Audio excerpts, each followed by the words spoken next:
আব্বা কইছে যে আমার 3 মাসের মধ্যে কাজ করলে বিয়ে দেবে। আজকে আমি একবারে 20 বিঘা জমি চাষ করবো।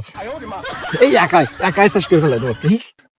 এই তুই ডাং ডাঙ্গা ঘুরে বেড়াচ্ছিস, কাজ না করলে হবে? দেখতেছিস না তো সাল কাজ করতেছে একাই। হ্যাঁ সে কাজ না করে ডাং ডাঙ্গা ঘুরে বেড়ায় খাই। এই কাজ করাই, আই তোর ছেলে একা একা কাজ করতেছে। এই তোরে কইছি রে, তোর আমি 3 মাসের ভিতর বিয়ে দেবো, কাজ কর। আমিও দা তোর একটু সাহায্য করি। আচ্ছা বাবা, তোমার এই যে অনেক জমি, এত জমি হলো কিভাবে?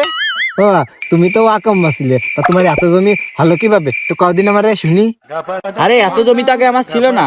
আমার বাপ মানে তোর দাদা মরে যাওয়ার পর এই সমস্ত সম্পত্তি আমার হয়ে গেছে। আমি পারি না আর পারি না। হ্যালো মুকেশ আম্বানি, এখন থেকে আমার বাবার যত সম্পত্তি আছে সব হলো আমার। তোর মেয়েকে আমি এক্ষুনি বিয়ে করতে আসতেছি, দাঁড়া। আরে আমি মরি নাই রে।